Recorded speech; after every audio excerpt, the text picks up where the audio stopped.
Doctor, shall we start? Sir, students will introduce, sir. Just 1 or 2 minutes. Okay, okay. Yes, sir.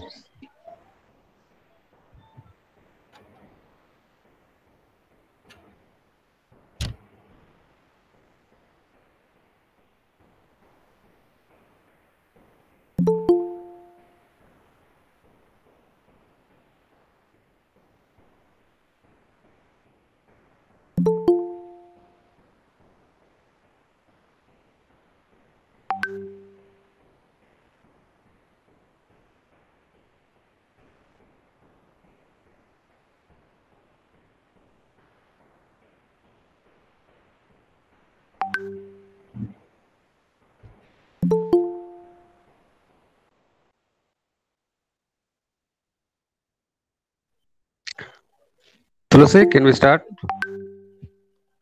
Yes, sir. Please take over. Yes, sir. Good evening, everyone. I am Tulsi, Secretary Signal Processing Society from the Department of ECE. Welcome to our fifth event under the series of events. Our event today is a webinar on random variables in machine learning. Today, our speaker is Dr. P. Srihari. Sir is currently working as a professor in Geetanjali College of Engineering and Technology in the Department of ECE. Sir completed his MTech and PhD from JNTU, Hyderabad. He has a teaching experience of over 30 years. He published multiple journal conference papers. Today, Sir is going to enlighten us on the topic random variables in machine learning. I request Sir to take over the session. So, good evening to you all. Are you able to hear me? Yes, sir. Yes, sir. You are audible, sir. Okay, okay. Today our topic is random variables in machine learning. Now, the participants, are they of second year or third year students? Sir, some final year students and faculty members, some of third year students are also there, sir. If We they have are third second year year students, Some okay, second okay, year, sir. okay. Final year students and third year students, I think already they went through these random variables in their course of PTSP. Again, because we are discussing about the role of random variables in machine learning, we will see a small basics of random variables, and then we'll go how random variables are playing a vital role in machine learning. And before going for our actual discussion, machine learning, a small question to all the participants. Machine learning, you think that it belongs to CSE or ECE?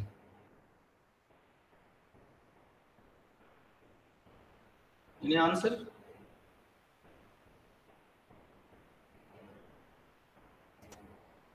Machine learning, no doubt, it belongs to ECE only. You can confidently argue with any member from CSE, except coding in Python they are doing. Of course, now also we can do coding in Python. But random variables and random process, CSE people are less familiar with those concepts. We are very much familiar because our random variables and random process are not only available in machine learning, but from very good olden days, they are available in communication system, signals and system analysis, probability of error calculations, especially noise analysis of communication system. All these related to random variables and random processes. Then, how these machine learning, and one more point, machine learning is not a new topic at all. Machine learning is known from almost 70 to 80 years back. But that word machine learning is coined nowadays, recently only. In MSc mathematics people, my father, my grandfather, in the generations back, when they do MSc mathematics, they used to study a concept called curve fitting in mathematics. Curve fitting. Curve fitting means, say I will show you what is the concept of curve fitting.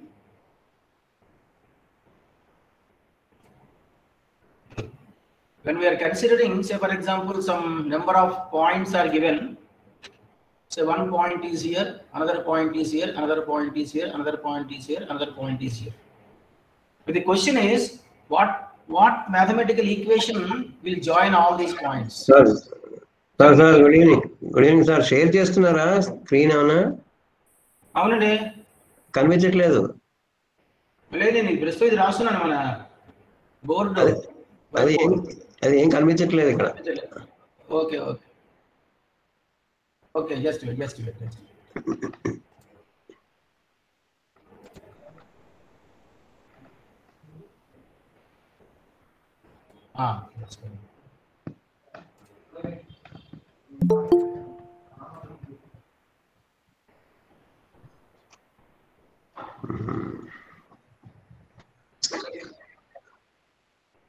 Okay. Are you able to see now? Yes sir. Okay. Now the question is, a number of points are there. What is the mathematical equation that is joining all these points? For that, say we can have a number of a curve going like this, but exact curve we may not be able to get. That's why we want to approximate all these points. All the points need not be joined. Some mathematical equation which is satisfying or which is joining majority of the points, that is called curve fitting. You have to find a mathematical equation which satisfies the location of all these points. The same curve fitting which was the concept years back, now it is called linear regression in machine learning. So machine learning is not a new concept at all. We know from very good olden days, but by that name we are not calling at that time. Now we are going for another important point, how machine learning is not a new concept for us. Again, I think third year students and final year students will be able to identify this circuit. There is a concept called differential pulse code modulation in communication system.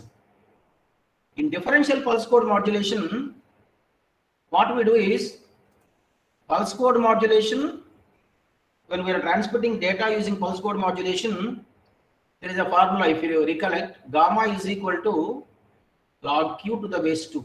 I think third and final students will be able to recollect that. Gamma is the number of bits required to encode each sample, and q is the number of quantization levels.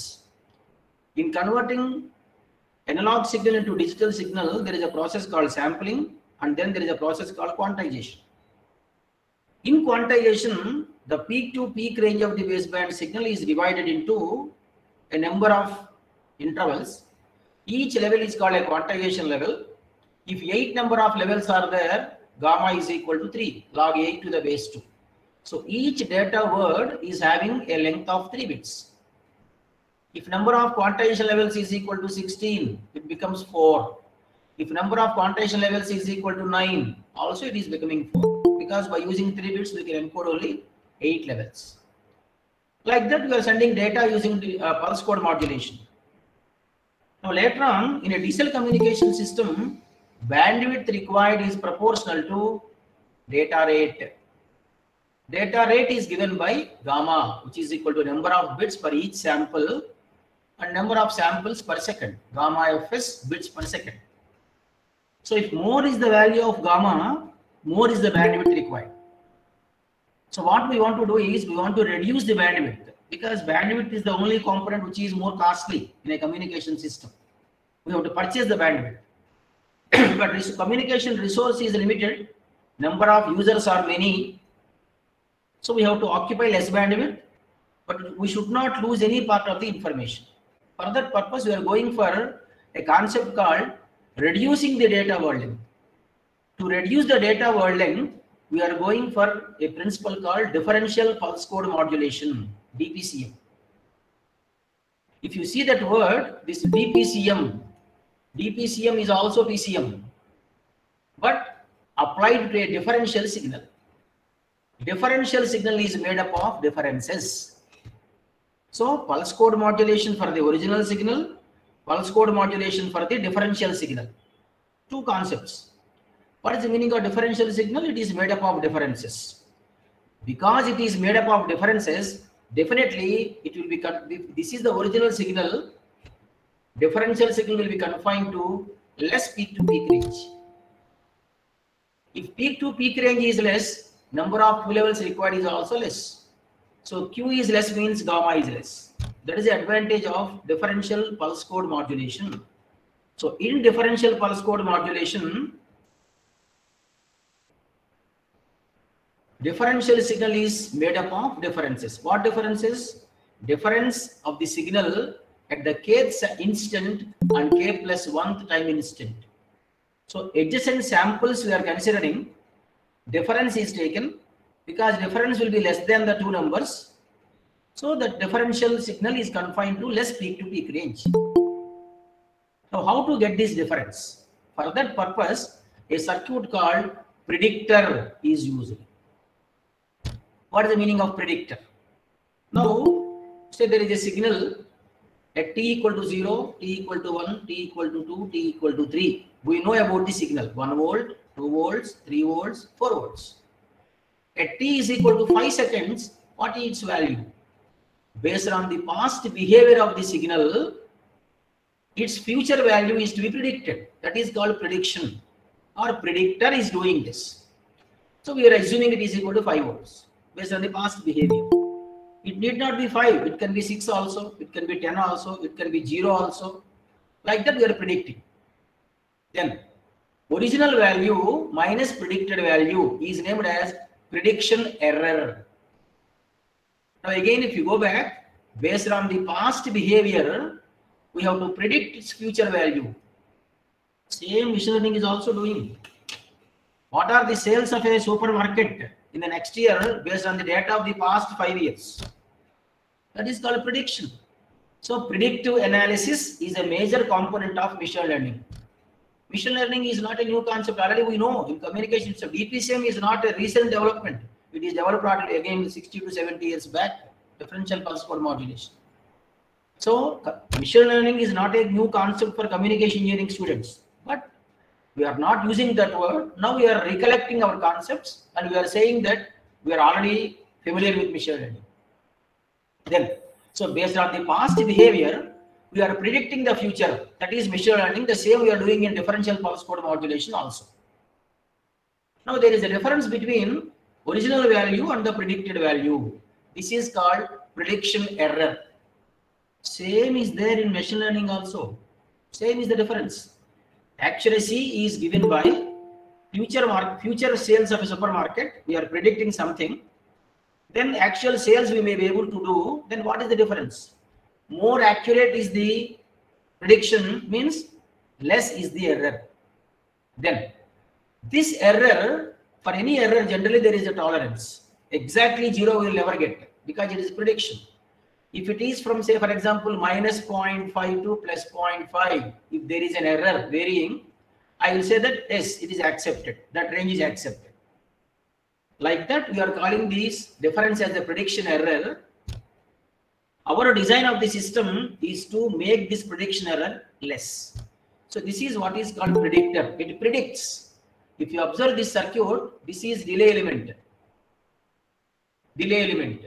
Delay element. So the signal at the nth sampling instant is predicted by using signal at, these are all the sampling instead of TS, T minus TS, T minus 2TS, T minus NTS. So all the previous samples of the signal are considered to find its value at the nth sampling instant. N minus 1, N minus 2, N minus 3, N minus capital N. This is called past data. This past data in machine learning, we are calling it as training data. That is the word used in machine learning. Training set, training data. Based on all those training data, machine is used to learn. After this learning, it is expecting something about the future. That future means X of NTS is called test data in machine learning. Except these new words, concepts are same. Then X of NTS is the original value at the nth sampling instant. X bar of NTS is the predicted value. This difference we are calling it as prediction error. Then we are giving some tolerance for this, say minus delta to plus delta. In between these two, I can have my prediction error tolerance. Then it is accepted. The same in machine learning is called confidence interval. how much the predicted value and the actual value are differing. Difference will never be equal to 0. Difference will be there. Difference should not be large. Then only our prediction model is a better model. So there is a tolerance. That is called confidence interval. If that difference is within those bands, bounds rather, lower bound and upper bound, our prediction model is a very good model.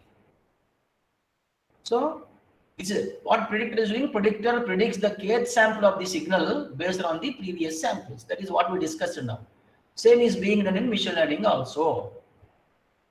More is the accuracy, more is the order of the predictor. Means here we are considering only one element, for example, one delay element. It is called first order predictor. First order predictor. Two delay elements, second order prediction. N delay elements, nth order prediction.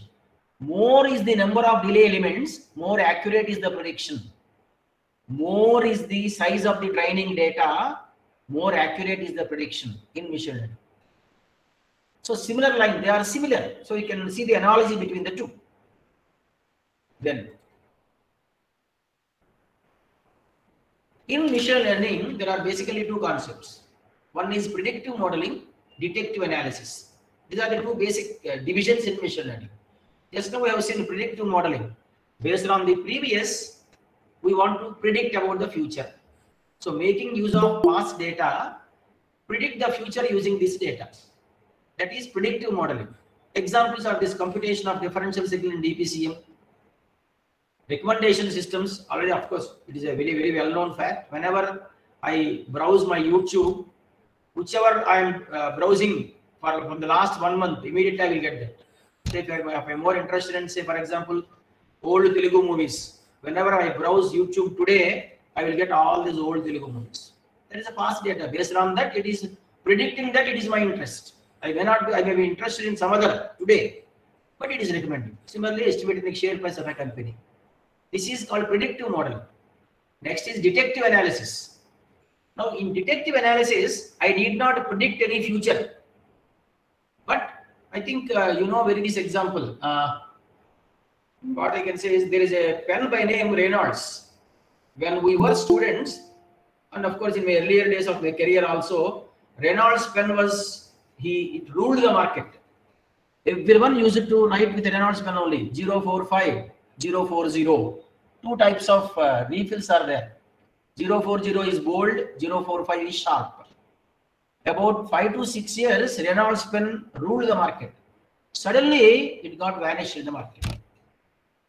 Now assume that Reynolds company MD called a consultant, why my sales came down? I want to know that. The task is given to him. Then the consultant goes into the market. First of all, what are the problems with that pen? How those problems are overcome in remaining models, like that some survey will be done, and finally the consultant will prepare a report. Sir, because of these reasons the sales came down for the pen. That's all. How to improve the sales? What will be my sales in the next year? That is not required here. That's what is called detective analysis. Why sales came down? That's all. There we put a full stop. How to improve the sales? What can be the sales in the next coming year? That is again coming under predictive analysis. So predictive modeling and detective analysis are the two major parts of machine learning. Then, as you know this, machine learning, basically, of course, there is one more called reinforcement learning, supervised learning, unsupervised learning. Basically, these are the two concepts of machine learning. In supervised learning, again, there are two types: classification, regression, clustering. In unsupervised regression, already we have seen what is the equation joining all these points, satisfying all these points. Regression. Linear regression means you are using a linear equation to compute all of them. Similarly, it can be a parabola also. It can be a nonlinear equation also. Classification. A COVID data set is given. Then some analysis was made. Then machine learned through that data. Then new case is given. Is the patient suffering from COVID or not? That is classification. Yes, he is suffering from COVID. No, he is not suffering from COVID. This is called binary classification. So either this or that. That is binary classification. So these are all coming under supervised learning. Unsupervised learning is clustering. So I think you heard about that word called pattern recognition. What are the similarities available in the given data? Say 1,000 people are there. All the people who are wearing a white shirt, group them all into one group. That is called clustering. Unsupervised learning. So these are the basic learning methods in machine learning. Of course, these are not at present. Now coming here, predictive modeling again is of two types: supervised learning, unsupervised learning. Just now what we have seen. If you see this difference, supervised learning is having a target variable. Is having a target. Is having a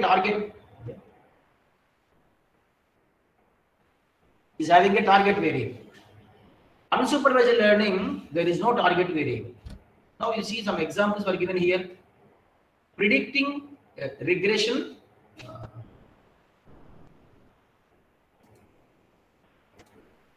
Regression and classification. So in regression, target variable is continuous. What is the meaning of continuous? What is the meaning of discontinuous? Now slowly we are entering into random variables. When I am studying about regression, target variable is continuous. Continuous example is age of a person. Age of a person can be 1 day, 1 day, 1 hour, 1 day, 1 hour, 60 seconds, 1 day, 1 hour, 120 seconds, 10 years, 10 years, 1 month. Like that it can take any value. Example for a continuous variable. Target variable is discontinuous. Yes or no. Only two levels. Discrete variable or discontinuous variable. So here this is the example. Predicting the house price. The price of a house can be any 10 lakhs, 20,232 rupees also it can be. So that is coming under continuous variable. There is a severe accident. Person survived or not? Only two. Discontinuous variable. So this is coming under this wing, supervised learning. Unsupervised is clustering.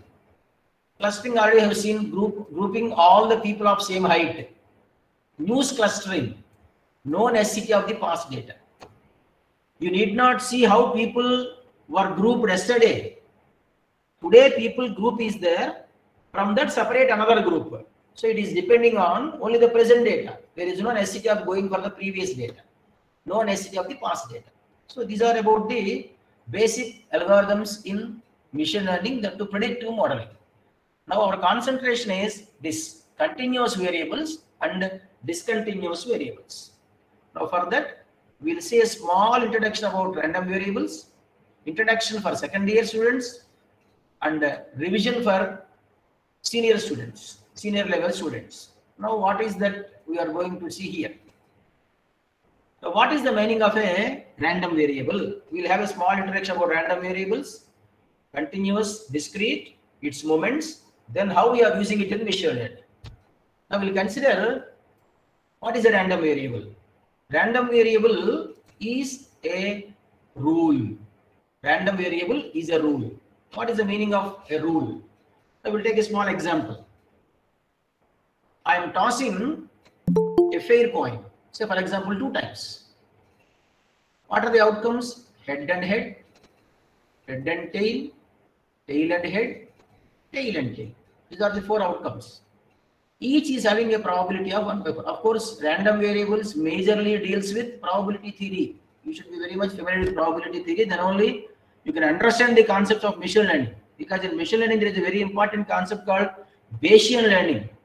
Bayes theorem. Without Bayes theorem, there is no machine learning concepts at all.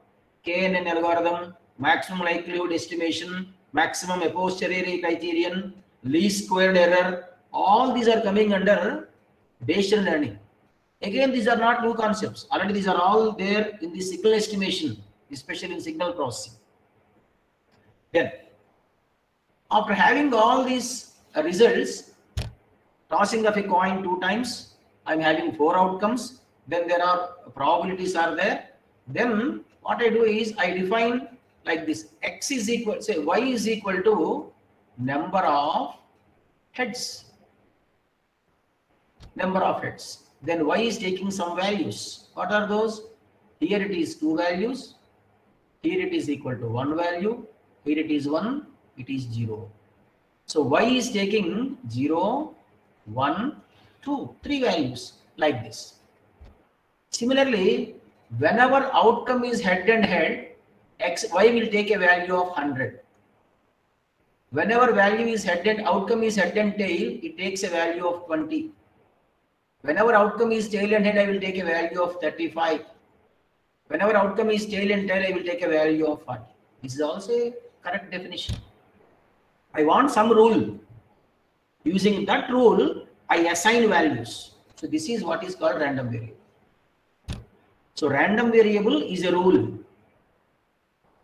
Using that rule, what we are doing?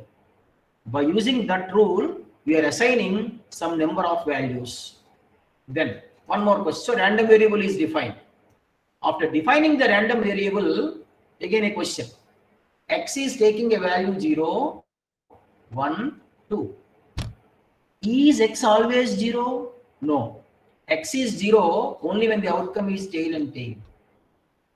Is the outcome always tail and tail? No. There is a probability for that. It is 1 by 4.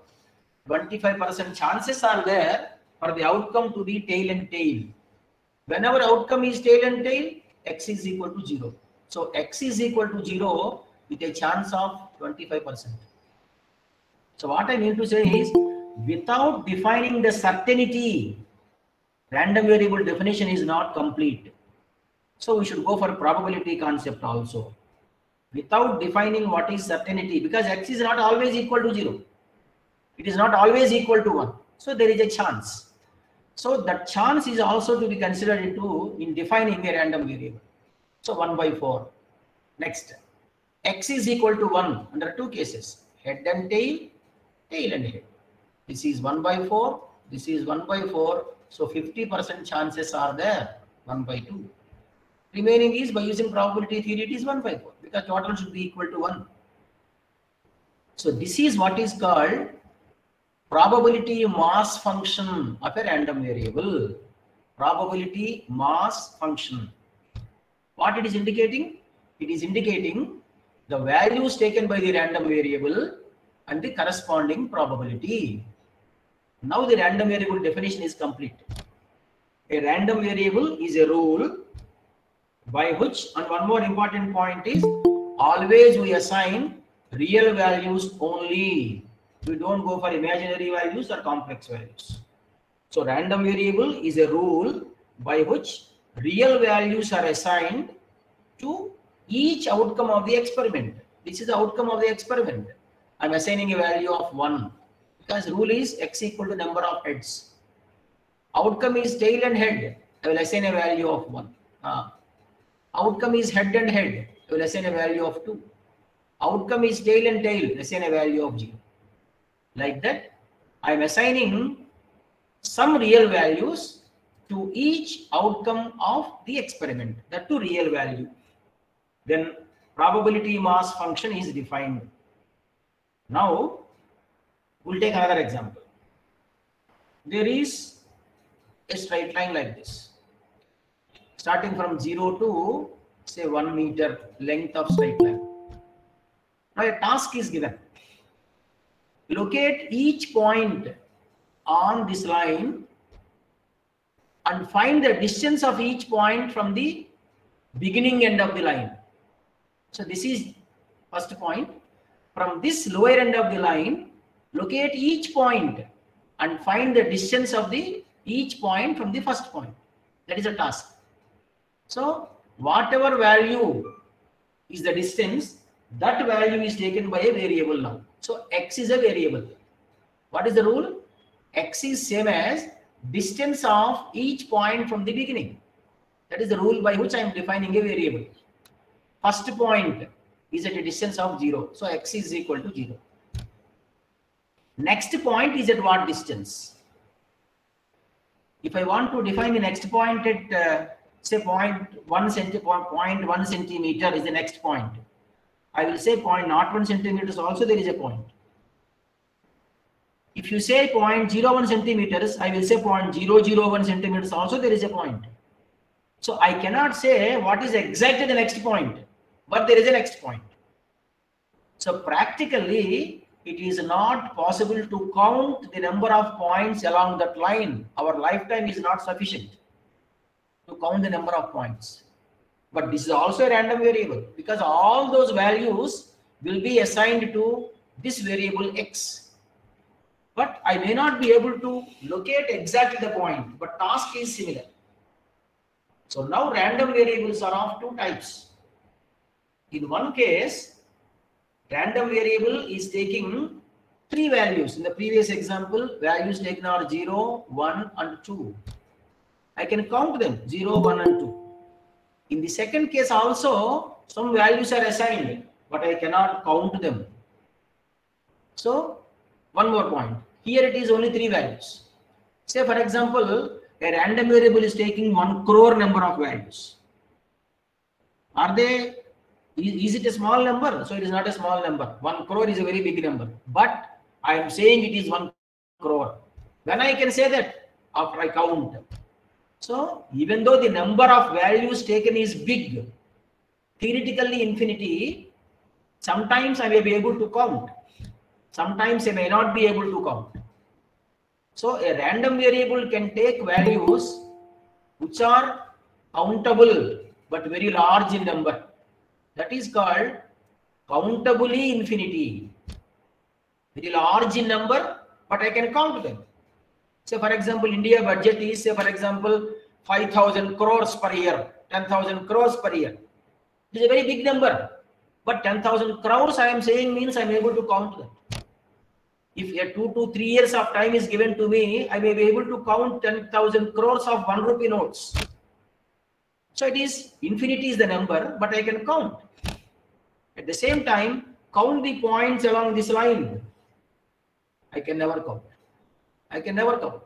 So random variable can take values countably infinity, uncountably infinity. Countably infinity is called discrete random variable.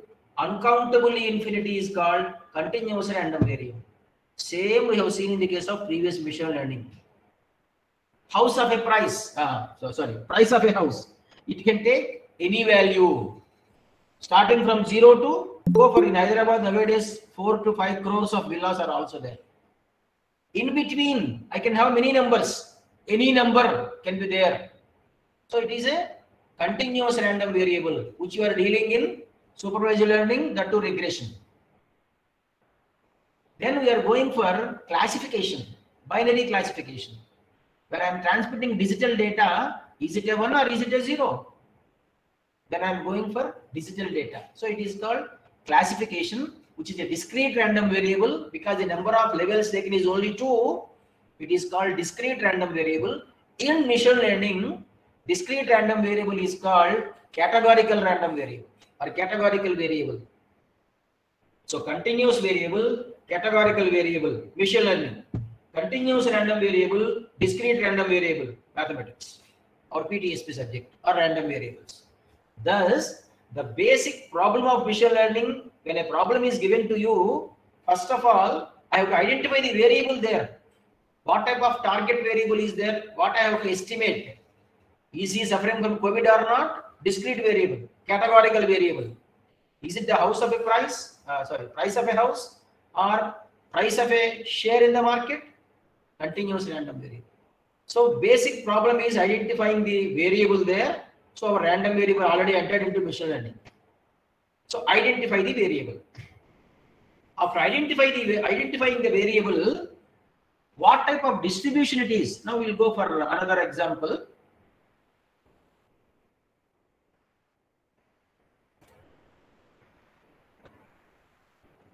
Now you see this.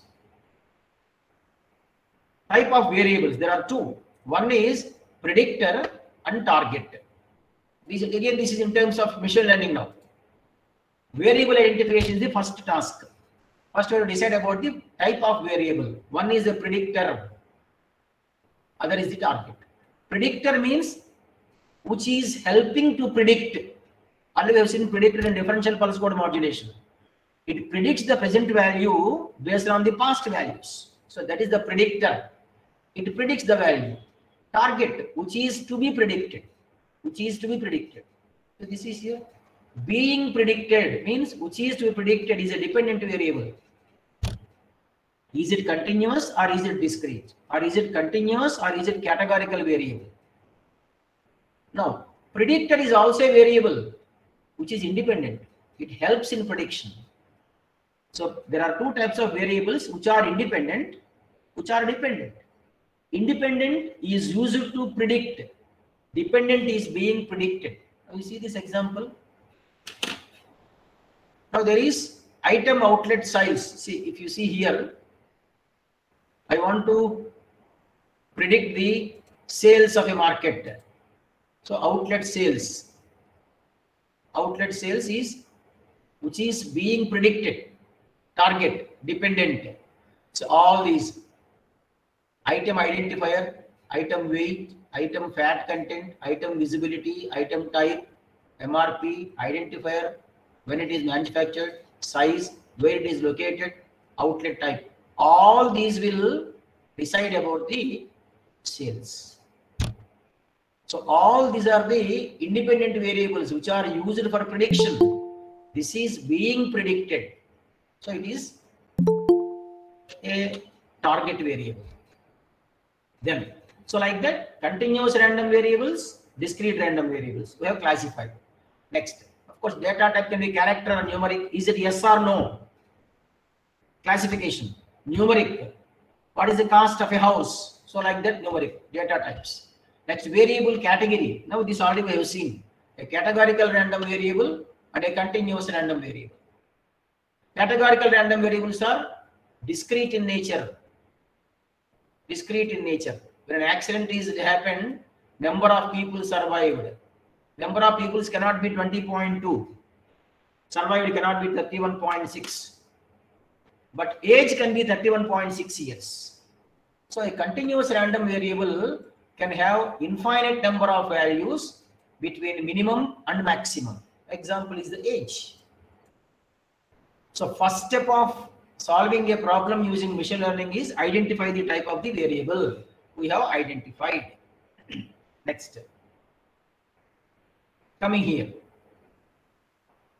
Univariate analysis, bivariate analysis. You see, explore one variable at a time. Two variables are studied together, bivariate. Now this is again not a new concept. There is a communication system. Transmitter is there, transmitting three messages, X1, X2 and X3 with different probabilities. Probability of transmitting X1 is P of X1 or say P1, P2, P3. In all these cases, we are studying about only one transmitter. Output of the transmitter means one variable at a time. Output of the source can take any of the three values, X1, X2, X3. These are the character type values, not the numerical values. It can take any three, X1, X2 or X3, which is coming under univariate analysis. About one random variable only I am studying.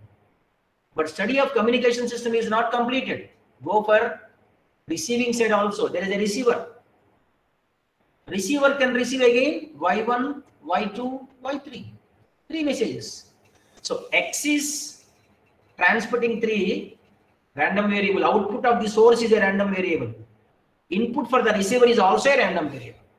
So study source separately, univariate analysis. Study about the receiver separately, univariate analysis. Study about both at a time. How? X1 transmitted, Y1 received. Joint event. This is called joint probability. So we are studying about two random variables at a time, P of X comma Y, bivariate analysis. These are all the terms used in machine learning. These are the terms we are using in communication system. Like that, there is strong linkage between the two subjects. Then, machine learning process is like this. First, we are going for hypothesis generation. Hypothesis generation. What is the meaning of hypothesis generation? Now we will give a small example from communication system. They are easy to come here. Now there is a communication system where X is there. X means a transmitter. Y is there. It is a receiver. Then X can send 3 messages: X1, X2, X3. Y can receive Y1, Y2, Y3. Now assume that there is an observer available at the receiving side. Observer is assuming that because any of the 3 can be transmitted, observer is assuming that, for example, I hope rather, observer is thinking that maybe or perhaps X2 may be the transmitted message. Whenever it is maybe or perhaps, observer is not sure. So probability came into picture. P of X2.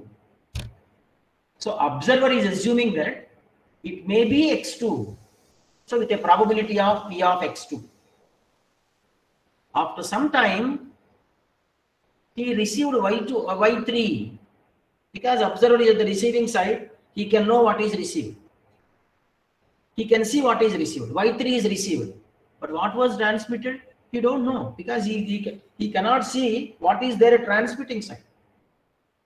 He is still under the same assumption that it is X2. Because it is not sure, again probability. These two are very, very important with respect to Bayesian learning in machine learning. This is called priori probability. Why it is called priori? Nothing has been transmitted, nothing has been received. Prior to reception, observer is assuming that X2 is being transmitted. So this is called priori probability, prior to reception. After some time, Y3 is received. Y3 is received. After receiving Y3, what is the probability of X2 being transmitted? This is also probability, but at what stage? Post reception. After receiving Y3. So this is named as posteriori probability. Posteriori probability. So two probabilities are defined: priori, posteriori. After defining these two probabilities, now we'll come to hypothesis concept. What is the meaning of hypothesis here? Now again, take the same example. Y3 is received. X1 can be the transmitted one. X2 can be the transmitted one. X3 also can be the transmitted one. 3 a posteriori probabilities are there. Now receiver has to make a decision. Whenever Y3 is received, what was the transmitted? That is called optimum receiver. Optimum receiver. Now what it will do? It will consider, for example, we'll take only 2. Example of 2. Say X1, X2. It is easy to understand here. Y1, Y2. Now Y2 is received. X1 can be the transmitted one. X2 also can be the transmitted one. With a probability of P, with a probability of P. Say for example, this is more. Means what? Whenever Y2 is received, if probability of transmitting X1 is more than probability of transmitting X2, what the receiver will do? It decides in favor of X1. Means transmitted is X1, it gives a decision like that. If the probability is less, it makes a decision in favor of X2. These two are called hypotheses. What are the possible decisions to be made are called hypotheses. So whenever we are going for a machine learning model, first of all, get all the hypotheses as far as possible. That's why if you go for this machine learning life cycle, you see here, there is hypothesis generation. Whenever something is to be predicted, first of all, list all the possible hypotheses. So before looking at the data, list all the possible variables that influence the problem objective. Means which are all the favorable conditions. That is called hypothesis. So hypothesis is to be generated first. Then data set creation. Means training data we are considering. Next, based on all the training data, it's a simple example. I want to give a relation between temperature and time in a room. On first day of the month, I will make an experiment. From morning to evening, I will measure the temperature versus time. Second day of the month, third day of the month, 30th day of the month. For a 1 month, I am doing an experiment, because based on 1 day data, I cannot give a conclusion. So I am doing an experiment for 30 days, and then I am having all those statistics with me. Then 31st day, how the temperature can be. Based on all these training data, I will try to prepare a model, a mathematical expression. On average, temperature in this room is equal to square of the time.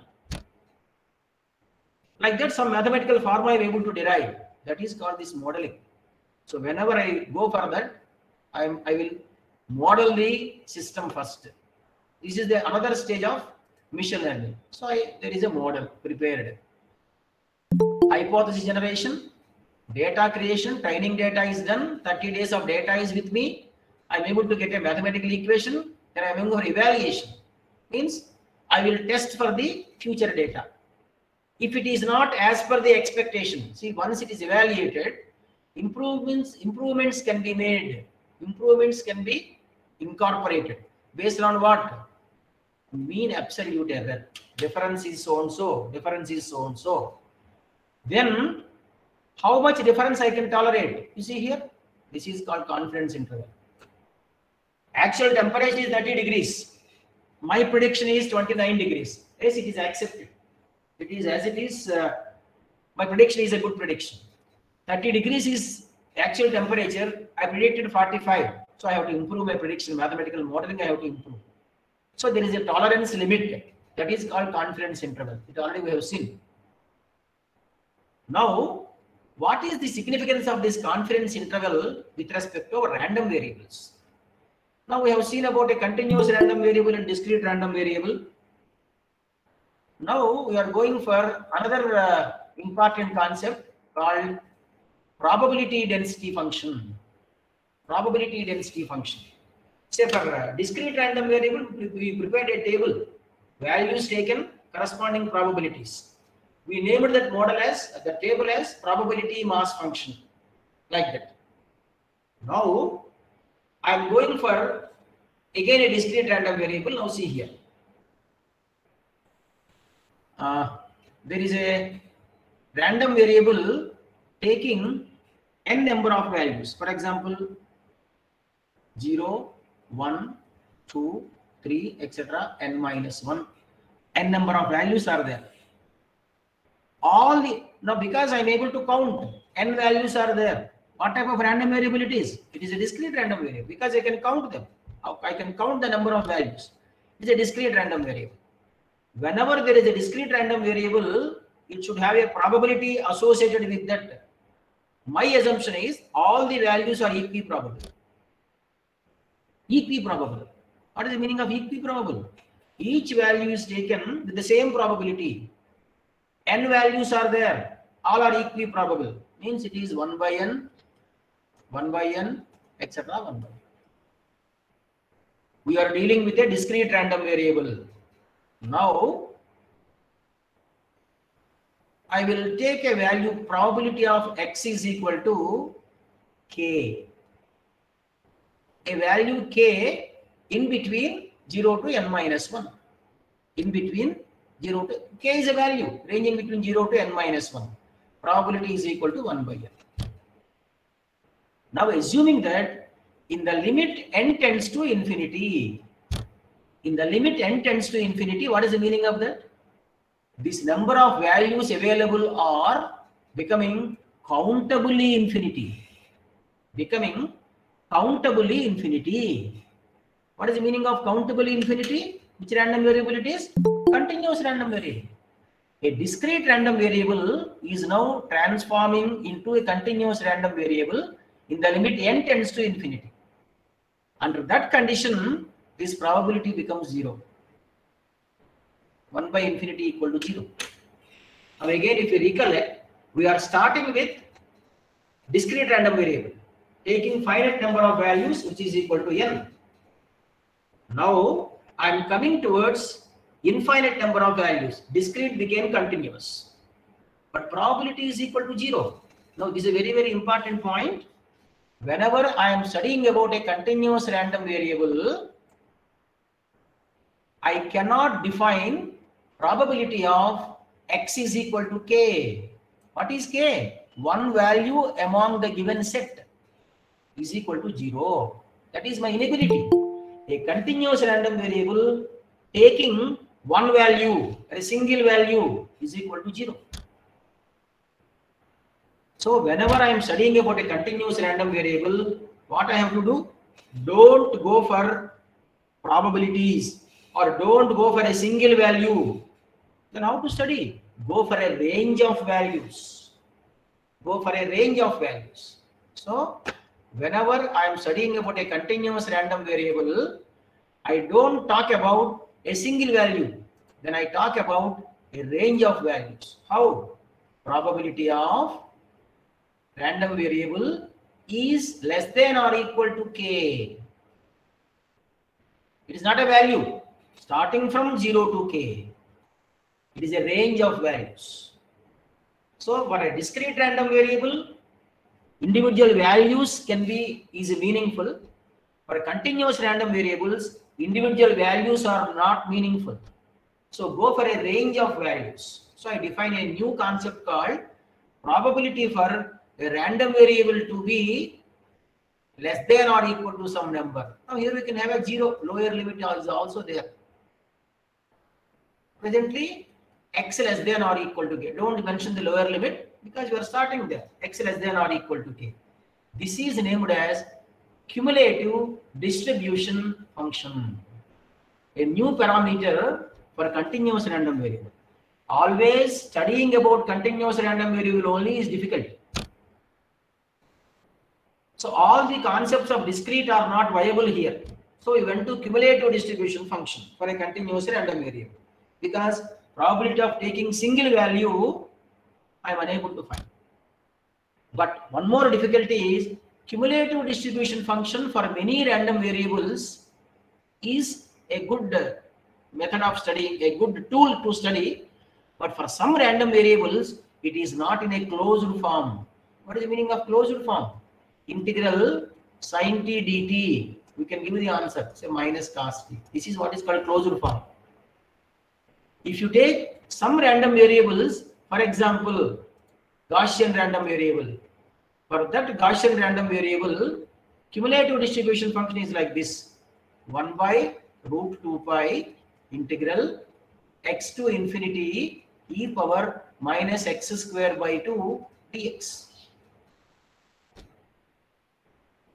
This is what is called cumulative distribution function of Gaussian random variable. That integration has no closed form.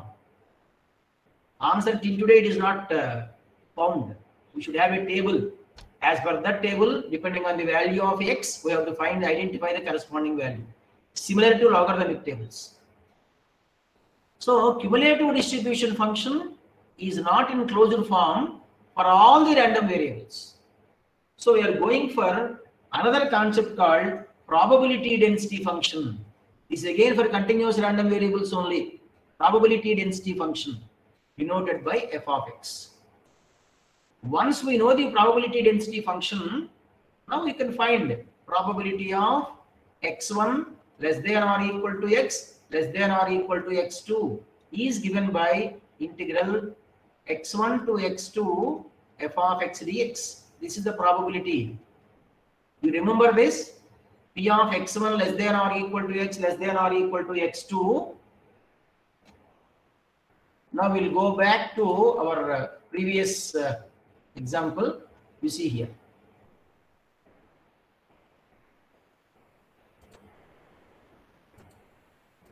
Probability of mu x minus delta less than mu x plus delta is nothing but similar to probability of x is in between x1 to x2. So whenever we know the probability density function, we are finding the probability for a random variable to be in between two limits. Same is called confidence interval in machine learning. Similarly, when we are going for this prediction, there are some certain terms called true positive, false positive, true negative, false negative. All these are plotted in a curve. Area under that curve again will give our accuracy. What is the meaning of true positive? So, for example, India is going to play a cricket match. Betting people are there. They are using machine learning. They predict that India will win the it will get the match. India won. Prediction is win. India won. It is called true positive. Prediction that India will win. India lost the match. False positive. India fails. India won. Similarly, India fails. India fails. Prediction fails. India fails. This is called true false.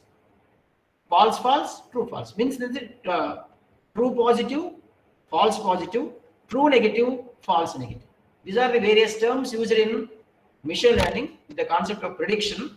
All these values are again plotted in a graph. There is an important name also for that graph. Of course, that I will show it now.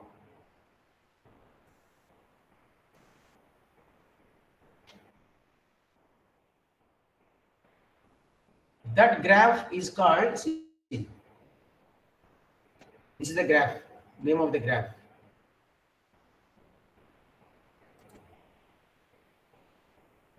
AUC ROC, area under curve, receiver operating characteristic. That is called the name of the curve. See, the ROC is also referred to as false positive rate, true positive rate curve, which can be obtained from the predicted properties with reference to classification. Is it going to win or lose? Binary classification. Once this curve is known, area under that curve will be a measure of the accuracy of the prediction. The area assumed as 1 ideally. Same for probability density function also. It's a property of probability density function. Integral minus infinity to infinity f of x dx. Any f of x dx will enclose unit area. That is this. More close is the area measured to 1. That is the better performance of the predicted model. Like that, probability density is playing a vital role, but in some other term in this machine learning concept. And once we define a random variable, then we try to find its statistical averages, mean square, variance, etc. are some values. How you define mean of a random variable? Mean is nothing but the average. So sigma I xi p of xi is called mean value of a random variable. Xi is the value taken, p of xi is the probability, which is called mean value or average value, denoted by e of x or x bar or m or mu, various values. Next, sigma I xi square p of xi is called mean square value. Then mean square value minus square of the mean is called variance of the random variable. Remember these three: mean, mean square, variance of a random variable. All these are coming under statistical averages of a random variable. What is the application of all this? Similarly, there is one more concept. X is a random variable with a mean of m, variance of sigma square. Define a new random variable x dash. X minus m by sigma. Sigma is nothing but square root of sigma square, which is called standard deviation. This is the mean. This is called standardized random variable. So now we have seen about mean, mean square, variance. What is the meaning of standardized random variable? Now, what are the applications of these values in our machine learning? Mean, mean square, variance, and so on. So now we'll go for this. We'll come back to this moments. A random variable is always studied in terms of its averages only. as certainty with which it takes different values is not unique. We have seen this example already. It is taking a value of 0, 1 and 2. 0 is not always only 0. So only 25% chances are there. 50% chances are there. 25% chances are there. That is the meaning of this. Certainty with which it takes different values is not unique. So different values are there for the random variable. Different probabilities are there for the random variable to take. So where I will do all this. For that I will go for another model, another example here. Now you see this.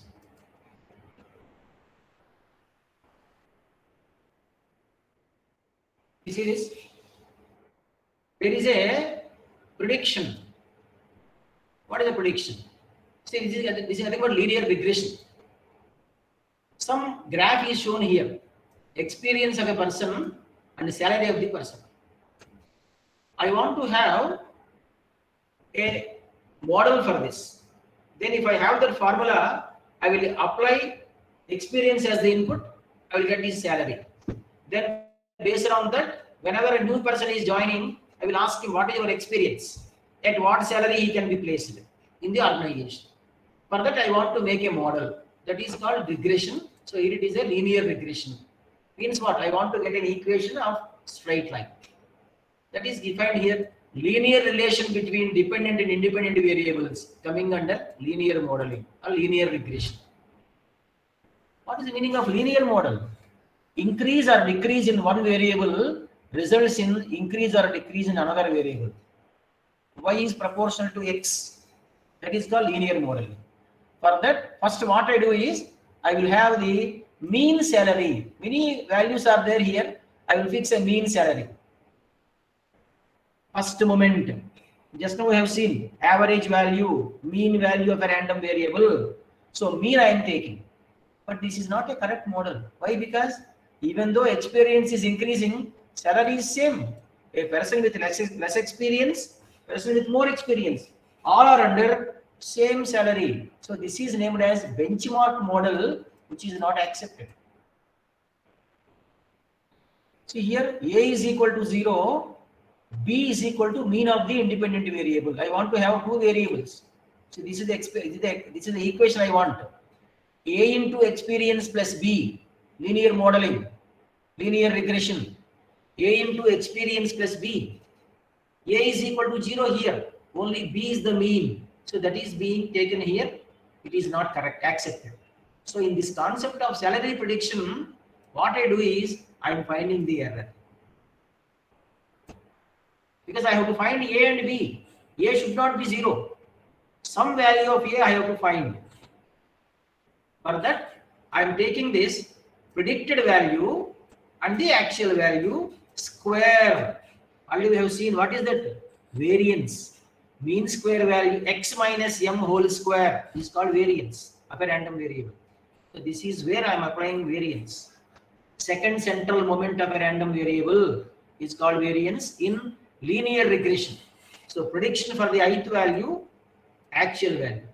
Then how I select this A and B? For that, which A and B gives a better prediction? Mean square error, second moment of the random variable. Lower is the mean square value, better is the model. Then again I am going for statistics. What I do? I am going for a concept called, see, gradient descent, which is very, very important, which is being used in neural networks also. Gradient descent. In back propagation algorithm, we use this only to adjust that weights of that equation for the inputs for the perceptron. So for that I am using a method called gradient descent. This is statistics. So I should approach a value, I should approach a minimum value. Error should be minimum. Such values of A and B I will select. So which is deciding that? Our variance is deciding. Second moment is deciding. Thus, moments of a random variable are applicable in the linear regression. Like that, random variable is coming to picture here. Then, one more point is there, which is called feature engineering. What is the meaning of? We'll go before this, we'll go further. We have seen this modeling process, then we have improved. Then correlation, one more important mathematical tool, which is called correlation. What is the meaning of correlation? Whenever I want to compare two quantities, compare two signals, say a signal is like this, another signal is also like this. So this is from 0 to 2, 0 to 2, this is 2, this is 2. Two signals are there. These two signals are same. How I am able to conclude? By comparing them. So I am relating a signal with itself, which is called autocorrelation. There is another signal like that, 2 to 4. These two are similar, but they are not the same. So I want to make them same. That is called cross correlation. I am comparing two different signals. Similarly here, correlation is the measure of strength of the linear relationship between direction of that relation and direction of that relation between two continuous random variables. Of course, some formula is there. Formula is material now. So in random variables, when I compare two random variables, I am using the word correlation coefficient rather. Now you take this example of, there is age of the person along x-axis, fare of the ticket along y-axis, say flight tickets or train tickets, whatever it is. If you observe this first plot, as the age is increasing, fare is increasing. So here, irrespective of the age, fare is constant. As age is increasing, fare is reducing. Like that, I compare two random variables and I will give a relation between them. R is equal to 0.4. Means correlation coefficient, the measure of strength of the relation. Strength of the relation is 0.4. We can say slope of the line. Slope of the line. So age is independent variable. Fare is dependent variable. Fare is equal to 0.4 times age. Of course, some constant is also there. Y equal to mx plus c. Regression. Here, slope is equal to 0. Irrespective of the age, fare is constant. As age is increasing, fare is reducing. This is 0.4, negative slope. Positive slope, 0 slope. So, quantify the relation between two variables. Example is here, fare and ticket. Because fare can be 20,000 rupees, 15, 20,000, say 125 rupees, 25 paisa can be the fare. That's why continuous variable. Similarly, age also can be. So the correlation coefficient, which is a measure of similarity between two random variables, is used in machine learning to predict the relation between age of a person and fare of the ticket. Again, a regression concept. Then we'll take some examples here. And what are the various random variables we are using in this machine learning are Bernoulli random variable. See, Bernoulli, binomial, multinomial random variables. All these we are studying in our random variables. Say PTSP subject. Flipping of a fair coin. Whenever an experiment is done, if the experiment is having only two outcomes, tossing of a coin, yes, head or tail, it is called Bernoulli trial.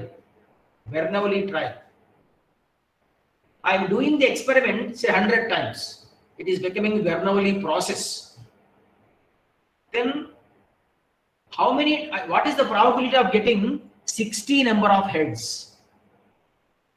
I am doing an experiment, which is a Bernoulli trial, say 50 times. What is the probability for getting 25 tails or 30 tails? So Bernoulli process is leading to binomial distribution. Observe here, binomial distribution is, this is binomial distribution.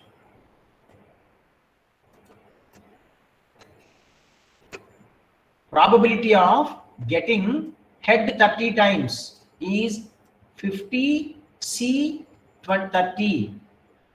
K is the number of success I want. I want 30 times.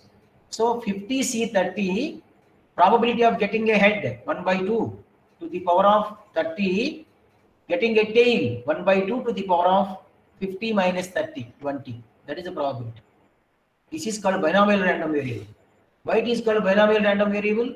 Because if you observe this, this is the coefficient of nth term in the binomial expansion of p plus q to the power of n, or kth term, rather.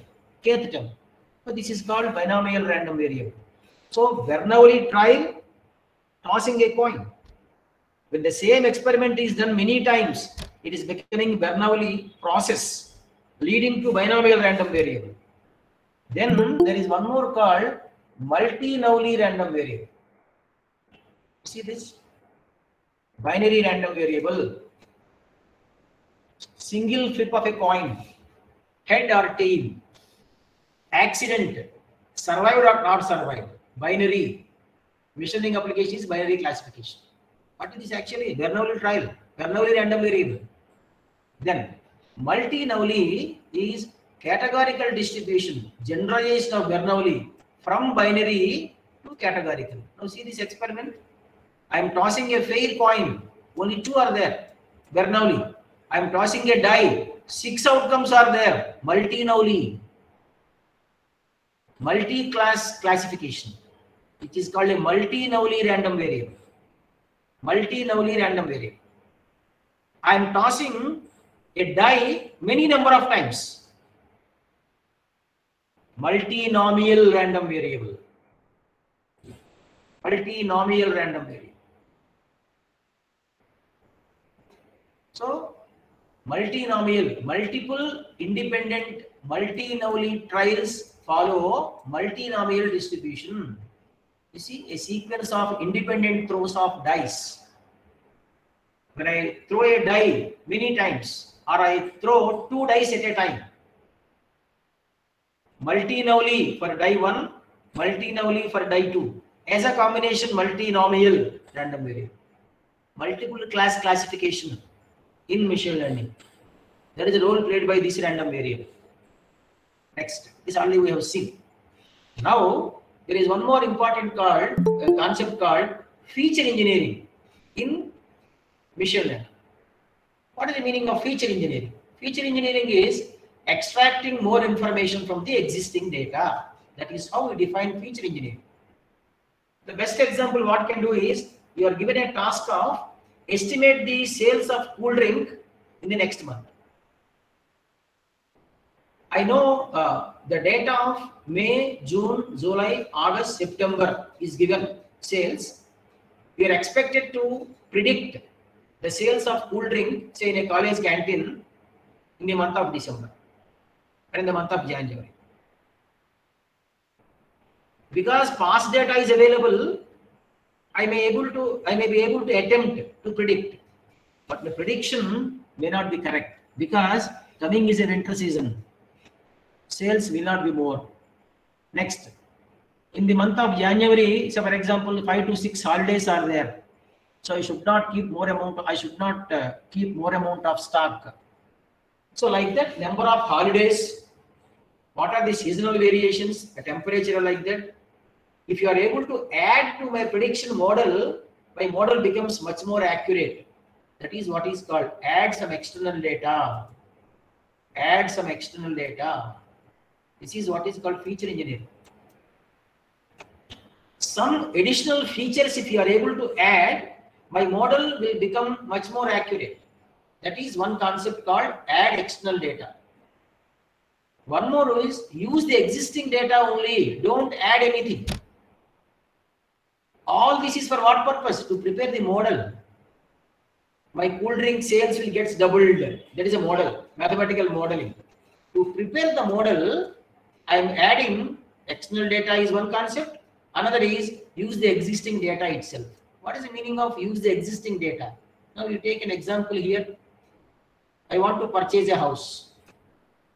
I am going for a bank to apply for some housing loan. Then I am filling some application. I give my birth year also. Then gender, all I have filled. Now, can I repay the loan? Before sanctioning the loan, bank authorities have to make a model. For that purpose, some data, application date is there, birth year is there, gender is there. Can I repay the loan? So they should know the income also. My income also is the added external data. Next, age of a customer. If I am, for example, I am 8 years old, I am getting retired by 60 years. I am applying for a loan of, say, for example, 1 crore. I cannot repay. So bank authorities should think that because his age is service only for 2 years, such a huge amount cannot be sanctioned. But I am not disclosing my age. Then what they have to do? Birth year is there, application date is there. Today I am applying. My birth year is there. Find the difference between the two. That is my age. That is called using the existing data, get some more features. These are all called the feature engineering concepts, which are used to make the model much better. Much better. So this is given here. Add the external data, prediction of sales of cool drink in a season. Use existing data, get much more information from the existing data. So models can be like this. This is a linear model, B0 plus B1 x1, this model function. Then of course this is what is called decision tree. That is another concept. These are all mathematically how you model the given problem, then how to make the classification. So this is feature engineering. Then in this feature engineering, there is one more concept here. Feature pre-processing. Feature engineering involves feature pre-processing, feature generation. Feature pre-processing implies updating or transforming the existing features. We don't get the new features. We'll try to transform the existing features. What is the necessity of transforming? For that, we'll go for the like this. Feature transformation is replacing a variable by a function. So this is feature. This is new feature. This transformation is done by a mathematical expression. Now you see here, target and feature, some nonlinear graph is there. But always we want to prefer linear modeling. Why linear modeling? Because the subject you are studying is linear control systems you are studying. In signals and systems you are studying about LTI system. Most of the times we will go for linear modeling only because they don't make us trouble. They don't trouble. Because if you take for example signal, y is equal to ax. X is cos 100 pi t. Y is also having same frequency 100 pi t. If it is ax square, cos square 100 pi t, 1 plus cos 2 theta by 2. So output is having 1 by 2 DC component and 200, twice of the fundamental. Two new frequencies are there. Non-linearity will do this nonsense. So non-linearity will create new frequencies which are not available in the input. So generally we prefer linearity because it will not trouble us. So we are going here whenever we want to go for linear modeling, we are having non-linearity here. We want to make it linear. So you design a mathematical expression such that linearity, non-linearity is becoming linear. This is model specific. I want a linear model. Then some mathematical expression I want. What are those? Squaring, cube, reciprocal, logarithm, square, cube root. Some mathematical formulae, whichever is suitable for me, I will use that. So that is what is called feature transformation. This feature transformation, you see here, what is happening. Now if you observe here, some graph is there. You see the important word is given right skewed. This distribution is right skewed. Means most of the values are, if this is taken as the average value, or center value. Most of the values are towards right of the mean, which is called right skewed. You see here, it is left skewed. More values taken by the variable on the left skewed. So we want to make them symmetric. We want to make it symmetric. Of course, some mathematical functions are defined here: nth root or log x, nth power or e to the power of exponential. These are all called existing variables are transformed into new variables. Again, this is a concept called transformation of random variables in PTSP. A random variable x is there, whose probability density function is given to us. Then a new random variable is defined as y is equal to 2x. What is the density of y? This is called transformation of random variables. Same is happening here. By using some mathematical concept, features are transformed into new to get the requirement as per our will and pleasure. So again, random variables are transformed. So transformation of random variables is a very, very important concept used in feature pre-processing. Then, next, there are certain algorithms called distance-based algorithm. So if you name such one of such algorithms, which is called KNN algorithm in machine learning, K nearest neighbor, K nearest neighbor. So what I do is say 0.1, 0.2, 0.3 are on one side of a separation, P4, P5 are on the other side of the separation. There is a demarcation between the two. P6 point is given to me. This P6 is to be placed on what side? Either P1, P2, P3 side or P4, P5 side. Then what I do is I will find the distance between P6, P1, P6, P2, P6, P3, P6, P4, P6, P5. Which distance? Euclidean distance, Manhattan distance. Many number of distances are there. We know very familiar distance is Euclidean. Square root of y2 minus y1 whole square plus x2 minus x1 whole square. I will find that. All the distances. So whichever is distance is minimum, I will place on that side. That is called K nearest neighbor algorithm. It is called instant based algorithm. Take an example, then do as per the given available data. You don't learn. So in KNN algorithm, there is no concept of learning. It stores the points. Then it computes the distance. KNN. K can be 1. Means closest distance it will place. K equal to 2. It takes 2 nearest neighbors. Then they are available in the which group it will place there. So K is a variable. K nearest neighbor. This is called distance based algorithm. So certain distance based algorithms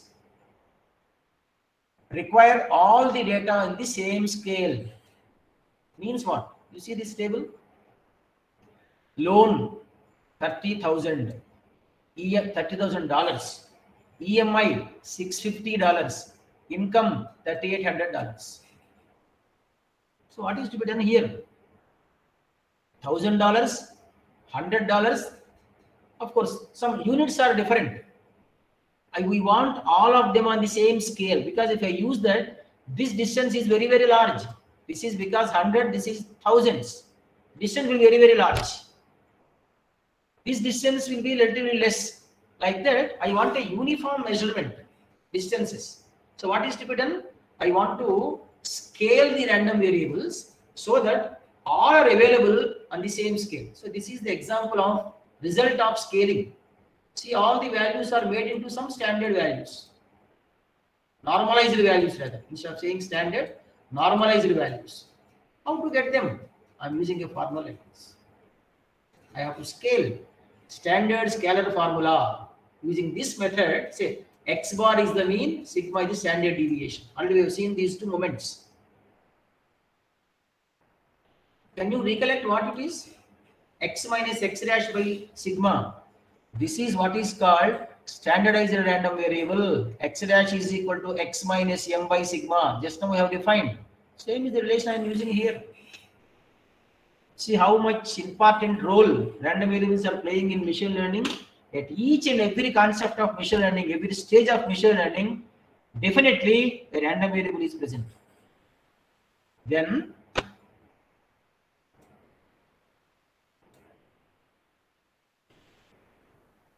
I will show you an example how this mathematics is being done.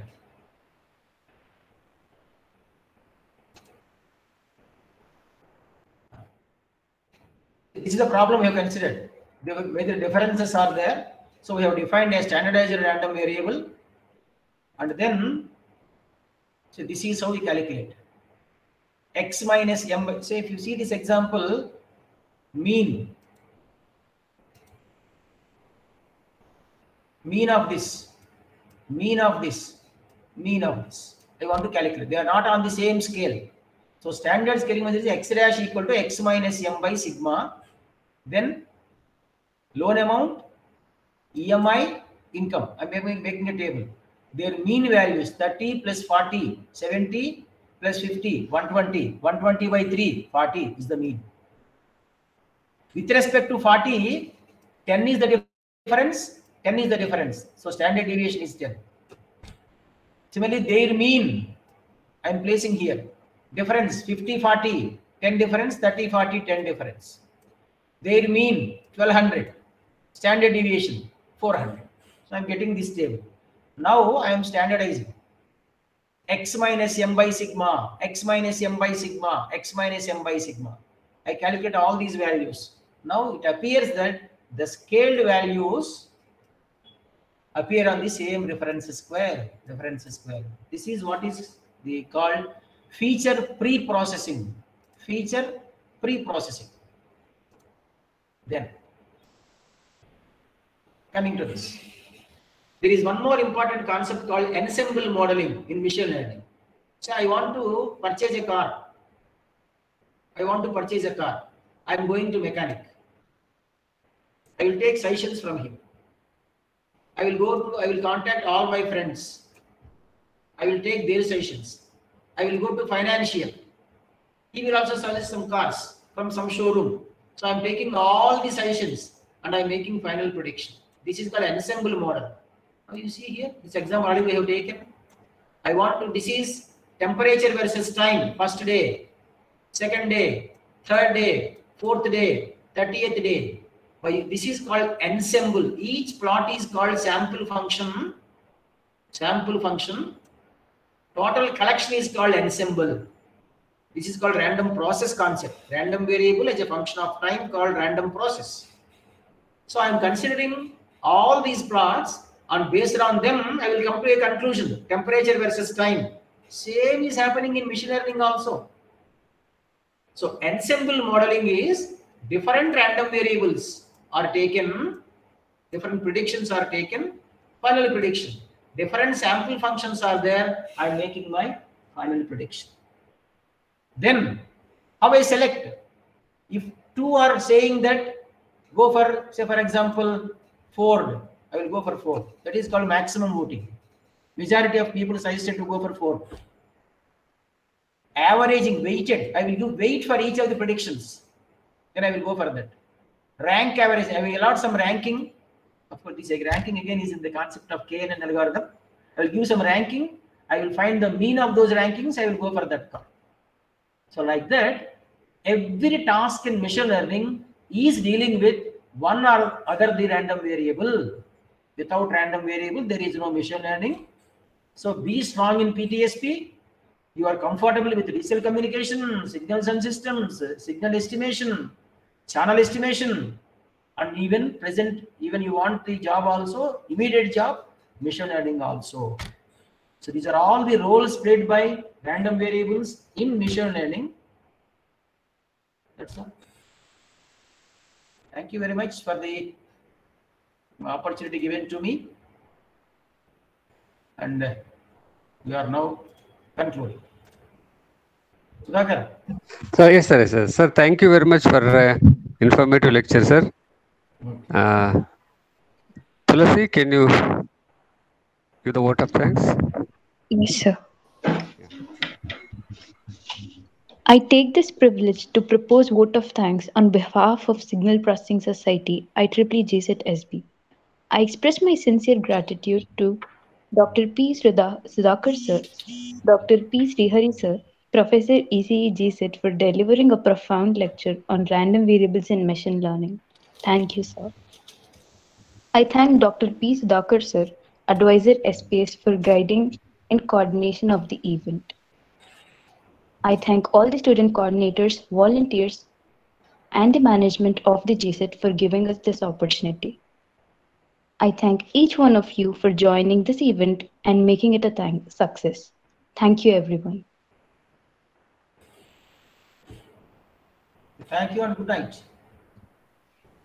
Thank you, sir. Thank you, sir. Good night. It will be Okay, dropped. good night. Good night. Kalyan, are you sharing any feedback form? Yes, sir. It will be dropped in the chat box. Yeah, okay. If you have any questions, stay back, or if you don't have any questions, you can please leave this session.